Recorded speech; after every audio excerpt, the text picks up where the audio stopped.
Hey everybody, Jim Ingersoll here, and I've got an amazing guest on with me, and you're going to love getting to know Carly today, and her story will definitely inspire you as we go down the road of what she's done, where she's at, and where she's been. But I want to start out with this. The successful constantly talk about having people around them who are smarter, brighter, and more creative than they are. It's unlikely you'll hear one of them ever say, I got to where I'm at today by surrounding myself with people that look just like I do in the mirror. Yet the average person typically spends his or her time with like-minded people, and even those who bring less to the table than they do. Make it a habit of reaching up in all of your relationships, in all of your networks, as I like to say, towards people who are better connected, better educated, even more successful. These individuals have a lot to share than your supposed equals in life. The habit is connected to their willingness to change, challenge your tradition, grow, and do what others can't even fathom in life. Reach up, never sideways and never down. You must base your decisions on what will be the greatest investment to move you forward towards your ethical commitment to create success for yourself, for your family, and for your business.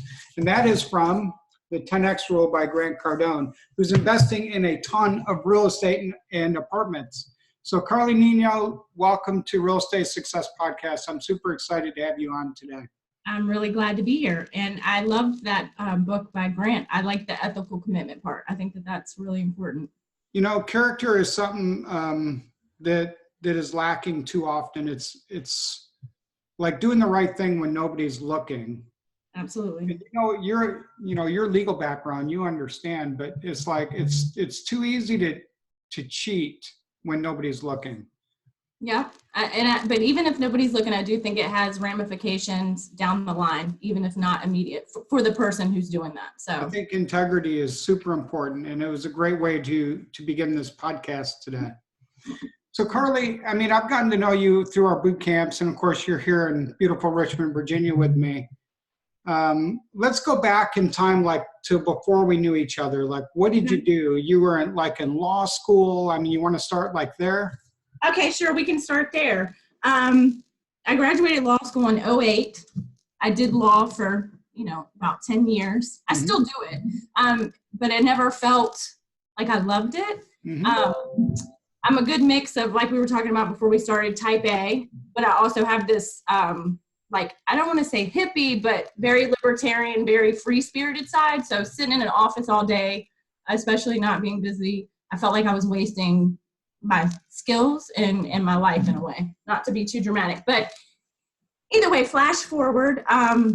It's funny, my dad was, this is a flashback, so let me get that straight. My dad was in real estate. He inherited rental properties from his dad.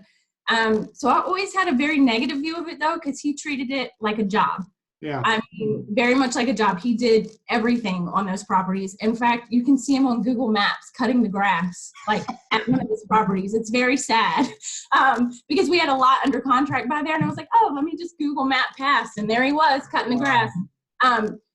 So I got to say, I had a negative view of rentals and things like that. And going to your boot camps and meeting people who treat it as a business, it's completely changed my mindset on that. But because of my dad, I knew about HomePath, and I bought a house in 12, for myself in Northside on Griffin Avenue for $58,000. Wow.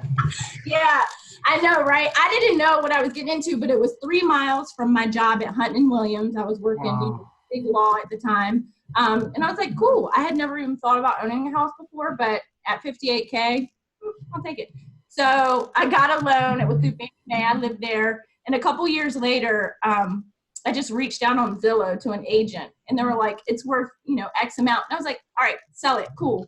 So I was going to use the money to pay off my law school debt. But then a little light bulb went off, and I was like, hey, if I did this once, I can do it again. So I flipped a couple houses. I call it baby flipping because it was more like house hacking. Mm-hmm.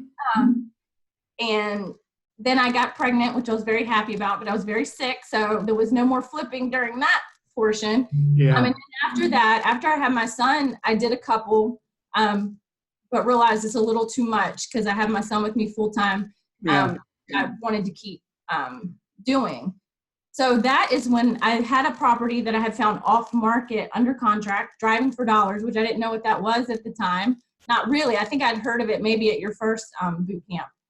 And another wholesaler was like, just to sign your contract, because I was feeling very overwhelmed about having to do this flip, with my son. I felt guilty about it, et cetera, et cetera. So he helped me out. Douglas Ken, he helped me out. He shared his buyer's list with me. And yeah, I assigned it. I made probably more than half of what I would have made flipping it. And the light bulb went off yet again, like, this is a great fit for a mom. And it's also a good fit for me with the attorney background with contracts and things like that. And it's also obviously helpful that I've done a few flips too for the numbers part. But that's a long and short of how I got to where I'm at right now. So the first one you found, driving for dollars, where was it located, and how did you track down the owner, and how did that first sequence go? Because you'd never really done something like that. Yeah, it's interesting because even when I've always loved houses, and especially historic houses. And I've always had my eyes like full when I'm driving. If I see a vacant house, I'm like, oh, it's such a waste. Like, and I'll write down the address, but I had sent a few letters just over the past few years that I didn't have any system. I just sent a letter and like said a prayer, But on this one, I looked up the guy. It was in Brentwood neighborhood of Chesapeake, which is a great neighborhood in Chesapeake. It was actually backed up to the water. A solid, 60s brick rancher, just fun. Nice. So anyways, I looked up the owner, and turns out he was also an attorney, and he practiced, he litigated all up and down the East Coast, but I just shot him an email. He was easy to find. And, we had the attorney thing in common, so he was happy to talk. But what I said to him that got him on the hook was that I would help him with cleaning out the house and with going through his mother's things. He had that house for 10 years vacant and just couldn't bring himself, obviously has a very busy schedule, but couldn't bring himself to come there and go through the massive project of going through his deceased parents' items. So of course he had lots of mailers and things from other cash buyers, but that's really what got his attention. And I did. I went for 3 days.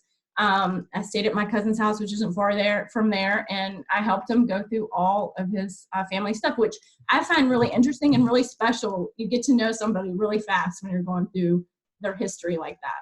So I was honored, I guess we could say the right word, to be a part of that, because it's an emotional time for people. And it's also special, right? Because they get to see back through their old memories, and you get to see their childhood photos. So it makes it a very tangible experience for me. And I felt very connected to that house. So it was actually hard for me to assign, because I will admit I had an emotional connection. Because I also found out the school across the street, which was no longer there, it's new builds now, was where my mom went to school. It was a Catholic school where she went, she was a kid. So I'm not going to lie, like I had a little bit of a hard time. I really wanted to flip that one. However, I'm very thankful that, first of all, that I went to your boot camp year before last, because my mind was like, I just had never known. I had grown up in real estate in a way, but totally as a job. Get up, go do all the repairs yourself, go cut the grasses, deal with all of the tenant problems, which are, as I'm sure you know, a little crazy sometimes. Right. So it's funny, the house I bought in Portsmouth, Jim, is on the same street where my dad owned a house. Wow. I'm out of my mind, but either way, hopefully I'm not out of my mind. I'm surrounding myself, like you said, with people a lot smarter and a lot more talented than me. A lot of what you said, you and I have some things in common that I didn't realize. My dad also invested in real estate growing up. And I don't believe he listens to my podcast, so I got to be a little careful what I say, because my brothers could be listening. But he did everything himself as well. And there were definitely times growing up where that was a stress point for me as a child. Okay. Sure. So, but I also watched him create equity that allowed him to jump forward a little faster later in life because he did that. So like I saw the results and I saw the means to the results. I didn't like the process, but I did see the end result was really great. Yeah. And then, when I first started investing in real estate, you've met Cheryl, my wife, but we used to do a lot of stuff ourselves. And so I started like repeating some of those mistakes as well. I was out cutting grass.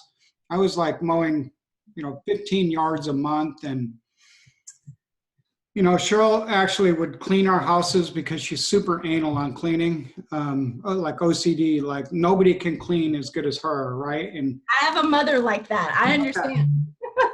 So, all of that stuff. So, but we had to break that mold because it wasn't the best use of our time either. And we had to build a team and trust that team to like deliver the results we wanted. And it's hard to break that. It was for me as a young investor. I used to be young back then. And break that mold, that mindset where I got to do everything. It's hard. I'll say that I struggle with that too, because I've had a very bad run. I know that I bought a house to flip in Portsmouth. I learned so many lessons on creating a good team on that one. I did not have a good team. I will say there's always a silver lining, and that is that my cousin, who's now my business partner, Brandy Florendo, who's a huge part of Home Buyers with Heart, we came together because of that property. It's actually only about a mile from her house, and she was helping me with all the details. And she's like, "What do you do?" She's like, "I don't understand what you do." I was like, "Look, I don't really know yet either, but hey, come on. I need you." And she's amazing. You're going to love her. I wish she could have been here with me today. But anyways, so that house, I had the contractor, the agent, everything just go. I wanted to get rid of it so badly, Jim. I wanted to get rid of it. I can't even explain how badly I wanted to get rid of that house. I was about to take like a giant loss because I just didn't ever want to see that address again. And then it was actually a few weeks before your boot camp this year, and I sat down with myself and I said, "Carly, this is an emotional decision. You're making a terrible decision based on emotion."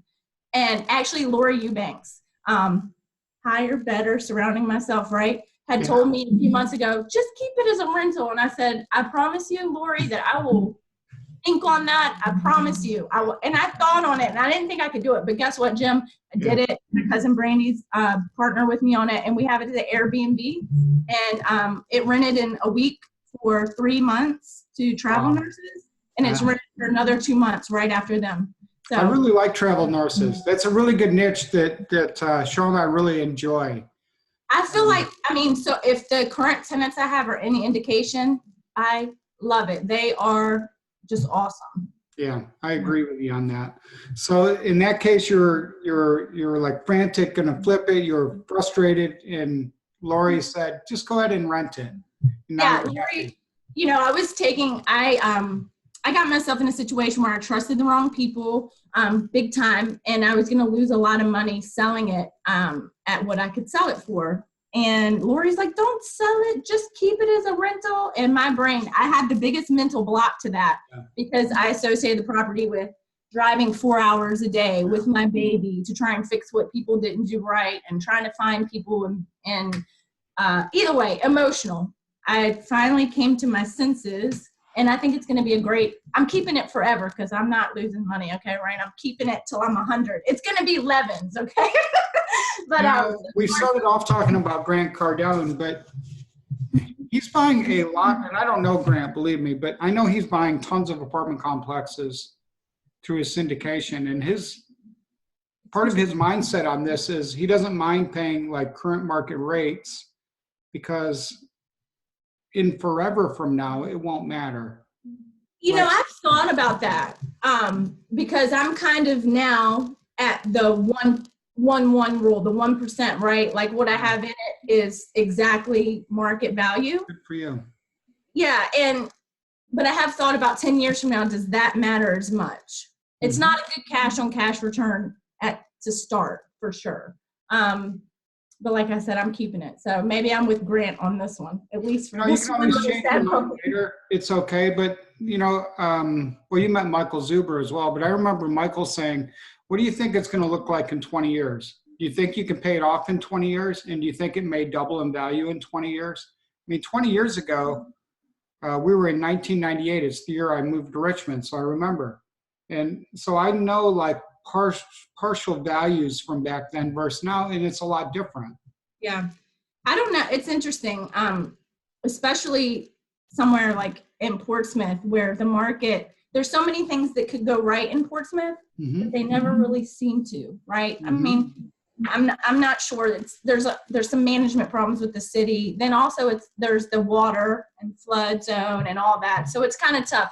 I don't think I'd do flood zone again, but my natural inclination is to get them at a price where if I needed to sell them quickly, I wouldn't take a bath. Time heals things in real estate. I feel the same way about Petersburg. And I bought stuff before the last crash. That's how long I've been doing this. I bought it in Petersburg, and now I'm like liquidating there because I've waited a long time, but now my equity position is there and I can actually exit. Yeah, it's tough because I mean, I'm the same. When I first was learning, I went down to Petersburg some, and you want the things to happen that could happen. You know, there's a lot of good things that could happen, and it's just like, maybe it's like Portsmouth. There's just, I don't know, some cloud over it that's preventing it from. The demographics are difficult, but yeah, it's when you have great cash flow. If all you ever want is cash flow, you'll do fine. But so, what does your 2019 look like? Now you're like rebranding, your discount home buying, right? Yes, I'm focusing on that, and then of course just the Airbnb, which I'm enjoying so far. Of course, very nascent on that. My son just started preschool part-time, so I know, but he's sick today. So of course I had to wrangle up some help last minute. God bless him. You know how it happens when they start school.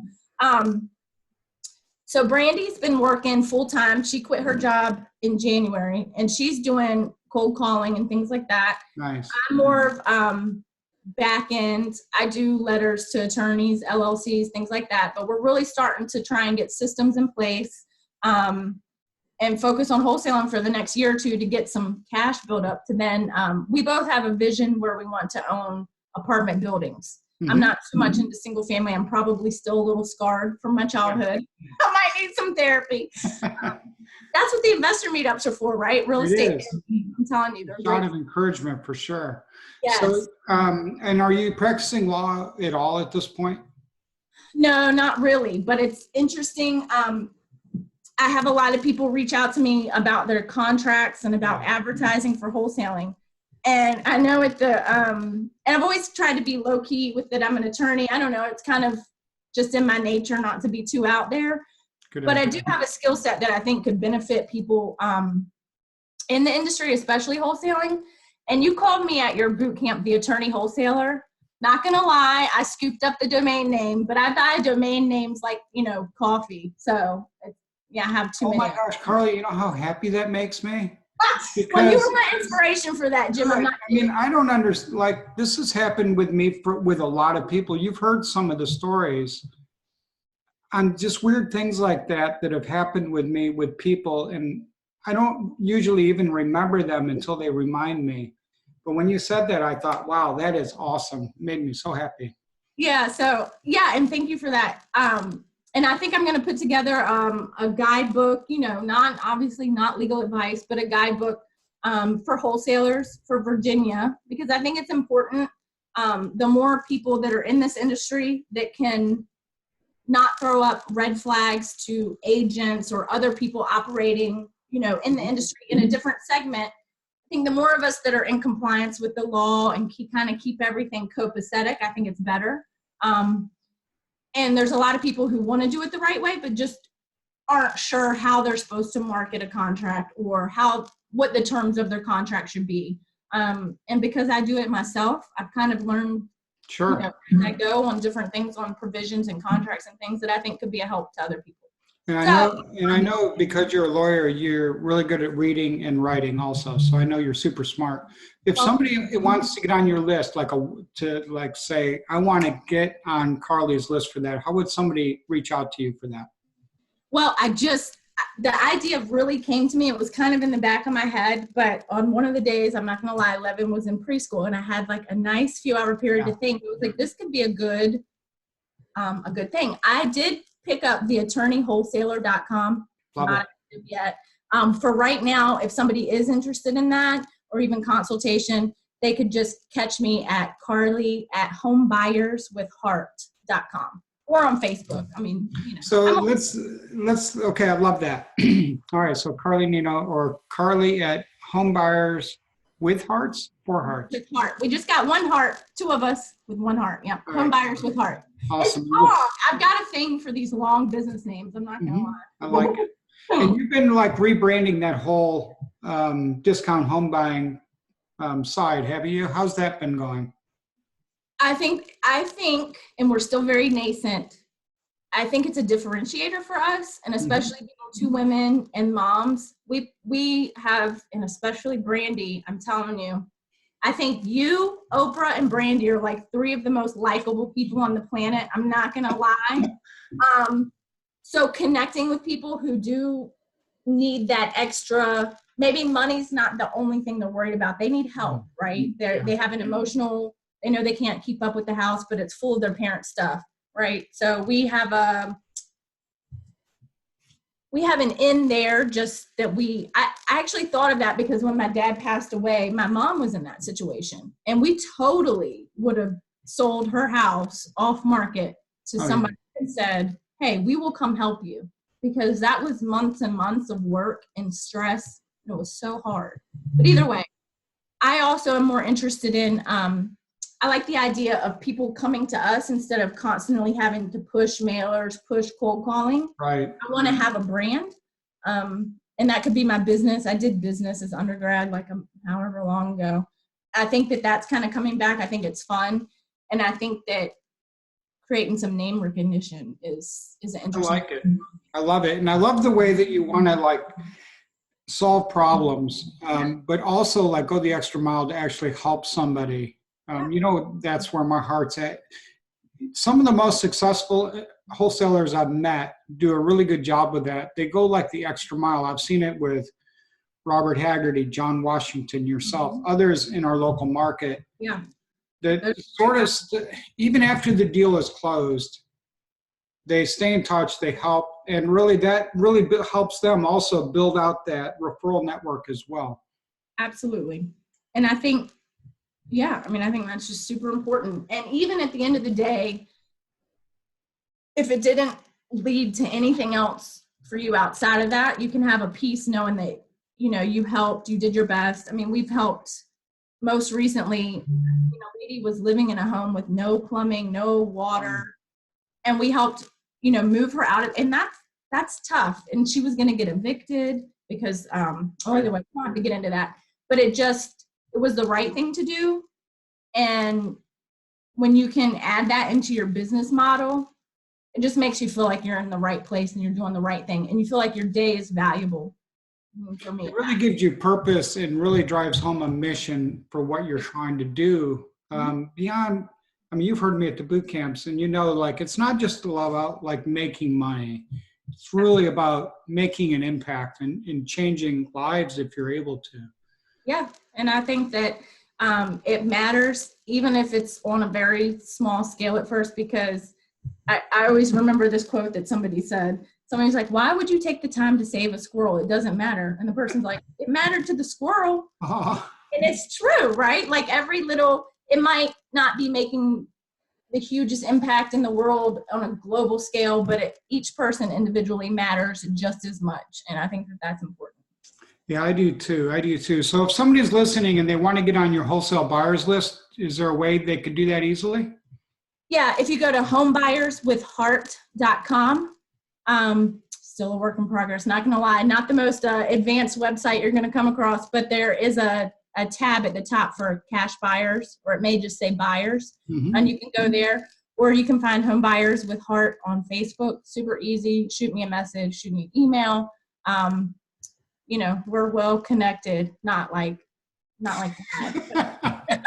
I know what you mean. You know what I mean? Hey, last thing to talk about is challenges and struggles, because people look at you as like a young, powerful person that's never made a mistake, never had a challenge. And people make that mistake about me too. My life has been a series of screw ups and challenges to overcome. That's the only way you really move forward as an entrepreneur. So do you have any advice for like a young investor or somebody not necessarily young, but just sort of getting started out and they're like struggling and thinking about giving up?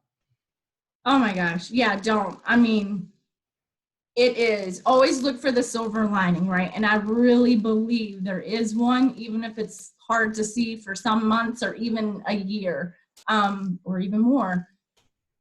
None of this, I will say that the first wholesale deal, while it was very emotionally wrenching and I'm driving my son around, it wasn't easy, but it was easy in the sense that it got done and it wasn't that hard to find a buyer. But other stuff that I've done, hasn't flowed. That was just like giving me a taste, Yeah. So it's not easy. And if you think you can just send out a few mailers and you're going to get all these bites, no, it's a constant get up, work every day, have it on the brain. And you do absolutely have to surround yourself with people who are better, smarter, more experienced, because there's no way you can make it without doing that, because you're just one person. It doesn't matter. My law degree doesn't matter squat, really. My engineering degree either. I agree with you. Yeah, I mean, I have learned more, from attending real estate meetups and your boot camps and just, yeah, I mean, it's true. That's the number one. And if you have to have you have to be strong-willed and just, you have to keep going. A failure is just a step in the right direction. Yeah, I agree with you. And people assume the wrong thing when they look at people like yourself, or even about me or whoever else, that we've never had a challenge, or my success path was a series of screw ups like everybody else's. Yeah, and I think that's important for new people to realize big time. It's not, they don't see the behind the scenes and even just the daily things that you have to deal with to be able to focus on your business. I agree. Well, Carly, thank you so much for being my guest today. I've been really looking forward to this for a long time. I have too. I'm sorry I had to reschedule before, but mom life. It's one of the things. If there are other mothers, let me just say that. Yeah. If there's other moms who don't have a great support system in place, please call me. I will watch your baby so that you can go driving for dollars home. I really, really, really believe in the power of women to make it in this industry. And it is very hard when you have children and you don't have a built-in support system. I mean, I will all day long help you out with that because I can relate. So if you're watching. Hey, I know, I hear you, because like Laura Eubanks has done a great job with that. And, yes. I think of my own daughter, Melissa, with 2 kids at home, my grandkids, and she's out there flipping a house right now also. And it's difficult to manage all of that for her. I know it is, because I'm very, very close to this rehab. So, but it's really important. It's hard to juggle all this stuff. And so, yeah, young women, young ladies, mothers, don't think that you can't do it. You can do it. I've seen amazing women entrepreneurs become awesome real estate entrepreneurs. They used to be just not just stay-at-home moms, but stay-at-home moms, people at different points in life, people with degrees, people with no degrees. It doesn't matter. It doesn't matter.